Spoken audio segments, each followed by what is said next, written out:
Hello, hello les amis, bonjour, j'espère que vous allez bien. Alors aujourd'hui, je reviens avec une nouvelle vidéo. Nous allons apprendre à configurer les serveurs DHCP. Alors c'est quoi les DHCP? Un serveur DHCP, c'est un serveur réseau qui fournit et attribue automatiquement des adresses IP, des passerelles par défaut et d'autres paramètres réseau au périphérique client. Le serveur DHCP envoie automatiquement les paramètres réseau requis pour que les clients communiquent correctement sur les réseaux. Sans cela, l'administrateur réseau doit configurer de façon manuelle chaque client qui veut rejoindre les réseaux, ce qui peut être très difficile à faire pour un grand réseau. Du coup, le DNS est là pour nous aider à configurer automatiquement nos machines sur le réseau. Alors les amis, il faut savoir que la configuration de ce service est vraiment basique. Donc, sans plus tarder, nous allons commencer l'installation du paquet de configuration avec la commande yum install chez DHCP server. DHCP server.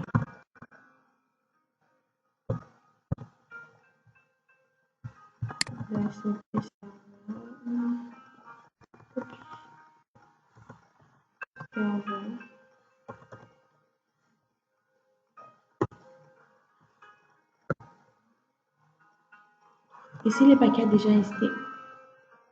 déjà été installé en avance. Donc là, je vais directement passer à la configuration. Donc avant tout, je vais d'abord faire CP, USL, share, DHCP j'établis,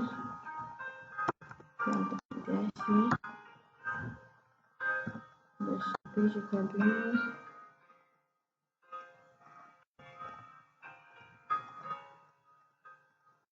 Alors les amis, là nous allons juste éditer le fichier vim etc, fichier vim etc DHCP, dhcpd.com.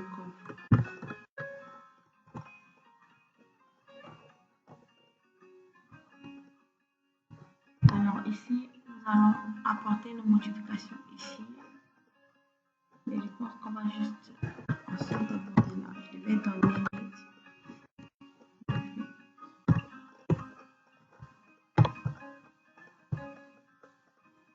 Alors les amis, ici je rappelle qu'il y a deux façons de faire. Soit vous copiez le fichier dhcp.conf.exemple, vous le mettez dans dhcp.conf, vous modifiez juste, ou soit vous faites comme moi.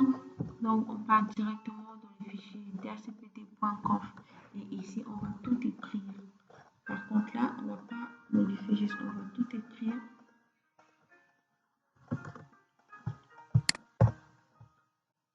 Là, je commence à mettre subnet.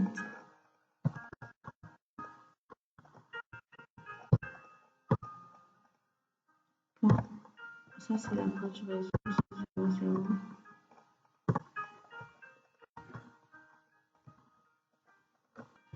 Alors là, je mets netmask. Netmask, c'est 255, 3 fois et 0. Ici, je vais ouvrir les accolades.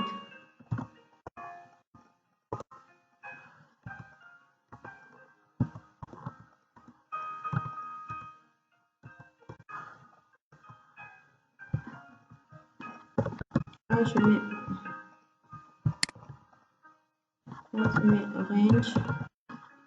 Ici, à moi de définir la plage d'adresse que je vais attribuer à toutes mes machines qui sont connectées sur le réseau. Bon, là, je vais mettre de 5. 5 jusqu'à 100 par exemple, ça dépend que de vous, à vous de définir la page que vous souhaitez. Ici je mets option domaine, option domaine name. Ici, je mets là le domaine, c'est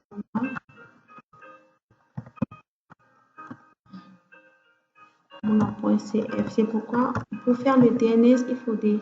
Ah, autant pour moi, pour configurer le DHCP, il faudrait que le serveur DNS soit opérationnel. Sinon, ça va pas passer. Je mets option domaine name. Option domaine name serveur.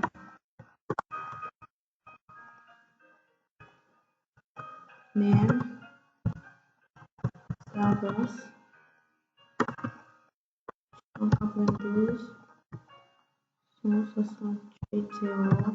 Ici, je mets l'adresse de mon serveur, toujours point virgule à la fin. Ici, je vais mettre option domaine, option routers. Alors là, je mets 192.168.0.254. Ici, je vais mettre option NTP, serveur de temps, NTP serveur.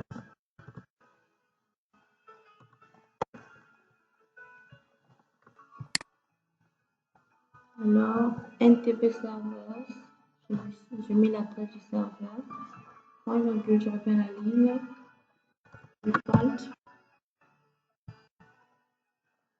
list time,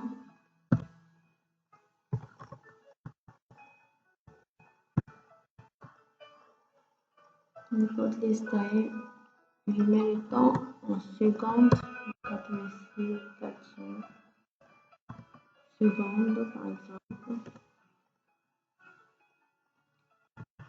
le temps maximum, le premier default list time,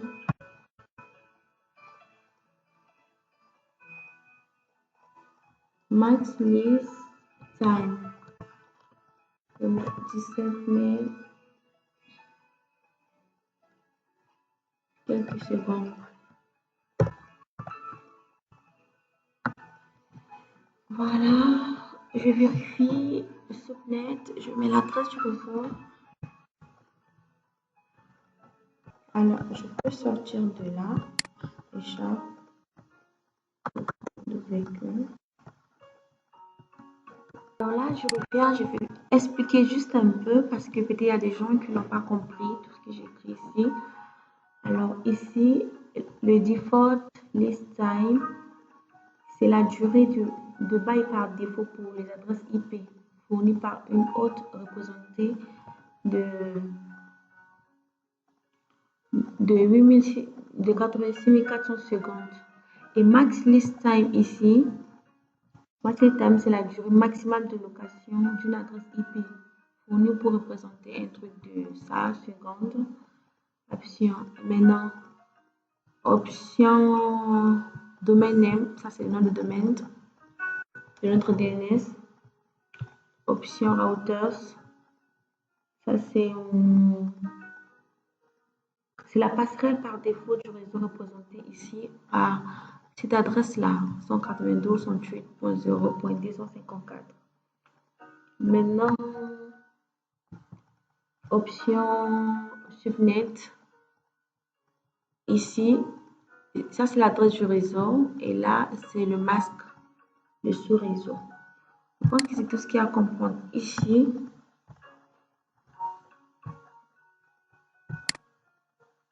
Alors ici, je vais redémarrer le service. Start. DHCP. Ensuite, je vais aller vérifier sur mon client.